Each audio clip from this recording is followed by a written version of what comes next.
No dia de hoje venho mostrar-vos um dado triste, mas que me parece representativo daquilo que tem sido o regime nos últimos anos. Eu venho mostrar-vos alguns dados sobre a pobreza em Portugal, as necessidades básicas de pelo menos 1 milhão de pessoas que são incapazes de viver com dignidade, desde logo, mesmo estando apoiadas em subsídios do Estado. Portanto, estamos a falar de pessoas que vivem em condições degradantes mesmo depois do apoio estatal. Vamos ver esta notícia e vamos fazer uns comentários. Ora, como eu dizia, necessidades básicas, 1,1 milhões de pessoas em Portugal incapazes de viver com dignidade.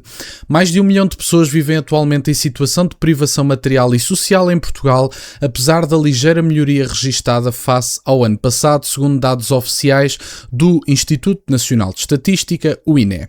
Os dados revelados hoje pelo INE também indicam que cerca de 440 mil trabalhadores empregados continuavam em risco de pobreza no ano passado, mesmo após transferências sociais, confirmando que o trabalho deixou de ser garantia de dignidade num país onde a carga fiscal incide com particular violência sobre quem tem menos. E, portanto, eu pergunto, será que as pessoas ainda não perceberam que, evidentemente, a solução não está na subsidiação? A solução não está, evidentemente, em continuar-se a subsidiar quem está numa situação má. Está em arranjar condições, nomeadamente saindo da frente do setor privado, para que essas pessoas possam ter empregos, para que esses empregos possam competir uns com os outros para gerar melhores salários e para que, nomeadamente até no mercado da habitação, o Estado deixe de ser visto como a Remax. O Estado não tem que construir coisíssima nenhuma. É o privado que tem que construir. Mas evidentemente que, se para alterar uma caixa de correio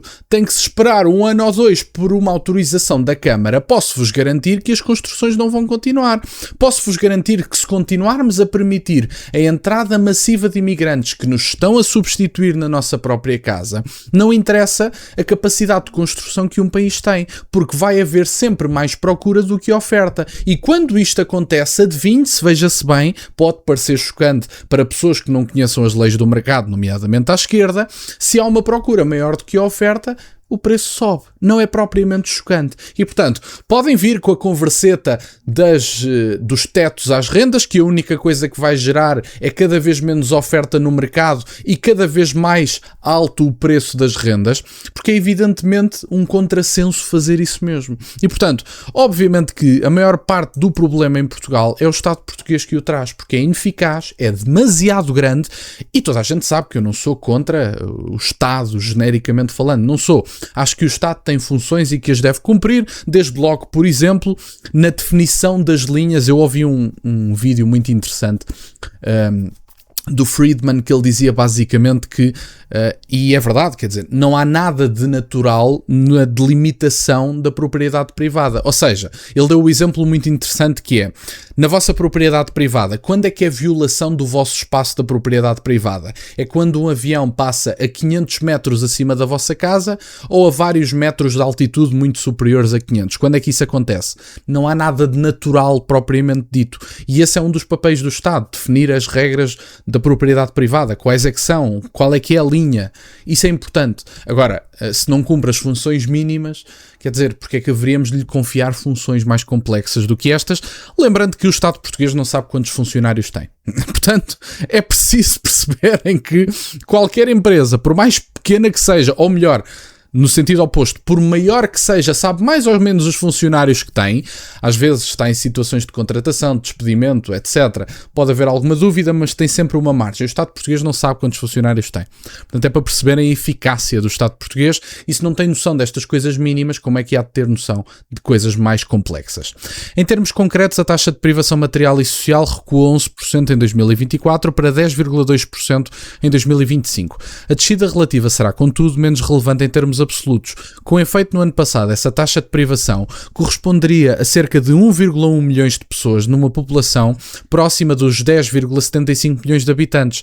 Embora não haja estimativas da população portuguesa para 2025, o crescimento demográfico mais recente indica que houve um aumento pouco acima dos 100 mil habitantes em cada ano. Ou seja, em apenas um ano, apenas cerca de 80 mil pessoas saíram de situação de privação material e social. E mais uma vez digo, estes dados são relevantes de ter em conta, principalmente quando levamos em consideração os apoios do Estado, que é uma coisa que eu acho que, além de estarem presentes, nem sequer melhoram propriamente coisíssima nenhuma.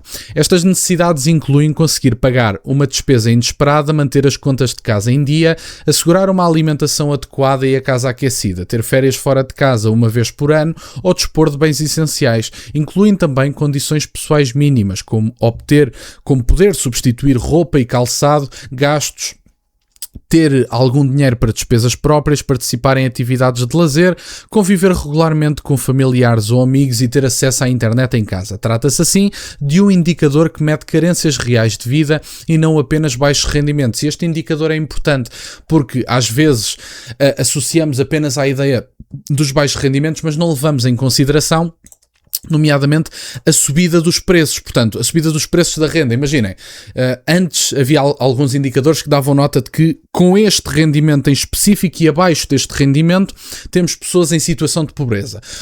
O problema é que no atual país em que vivemos há pessoas que têm o rendimento um bocadinho acima, seja 800, 900, seja até 1000 euros, que têm esse rendimento e que mesmo assim estão numa situação de particular debilidade porque as rendas subiram imenso, o custo de vida aumentou imenso, há mais dinheiro em circulação e, portanto, há mais inflação. Obviamente, imprimiu-se dinheiro que nunca mais acaba, como se o valor se imprimisse, imprime-se o papel. Agora, o valor não se imprime. Não são os burocratas em Bruxelas que decidem que, de repente, há mais valor que se possa associar. Até porque, evidentemente, antes a moeda estava atrelada, digamos assim, ao ouro. Hoje em dia está atrelada à imaginação das pessoas. Que é mesmo assim, é assim que se chama. E, portanto, nós basicamente temos um aumento da inflação, temos custos de vida a aumentar e às vezes associamos a ideia de que os pobres são apenas aqueles que ganham apenas, já não me lembro do valor, mas abaixo de 600 euros. Os pobres hoje em dia podem ganhar 1000 euros, porque um T0 ou um T1 de renda custam 900 ou 1000 euros. E, portanto, evidentemente que o custo de vida neste momento em Lisboa, por exemplo, está acima do salário médio da pessoa. E, portanto, é evidente que as coisas assim não são propriamente folgadas, digamos assim.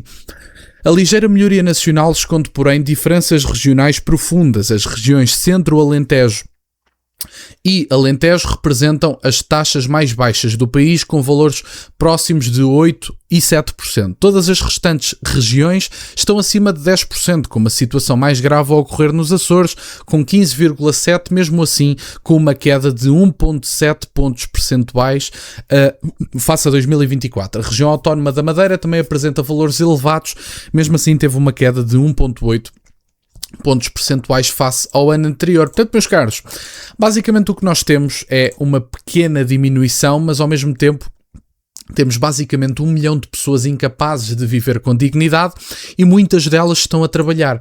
E as pessoas não percebem que isso é uma diferença monstruosa face aos tempos que não são assim há tanto tempo, há 10, 20 anos atrás, quando não tínhamos, por exemplo, uma grande pressão no mercado da habitação, era possível um jovem sair de casa e ter uma casa. Hoje em dia isso não é possível. A minha geração está a enfrentar, a minha e as mais novas, e até algumas mais velhas, estão a enfrentar condições do ponto de vista de autonomia financeira que não têm paralelo na história, porque as rendas estão em máximos históricos, o poder de compra está uma miséria dos mais fracos da Europa, os combustíveis estão dos mais altos da Europa e as pessoas não consideram que todas estas condições juntas vão gerar uma profunda debilidade que das duas uma, ou vão perpetuar os jovens em casa dos pais até aos 40 anos ou vão tirá-los do país, porque alguns deles vão sair para procurar oportunidades, evidentemente. E, portanto, no fundo, era isto que eu tinha para partilhar. Achei importante trazer este dado também para estarem a par de alguns dados. Obrigado por estarem desse lado. Peço-vos só que deixem o gosto neste vídeo e que subscrevam o canal. Tem as minhas redes sociais e o MBA na descrição, por acaso de quererem fazer alguma doação. E nunca se esqueçam, meus caros, questionem tudo. Até à próxima.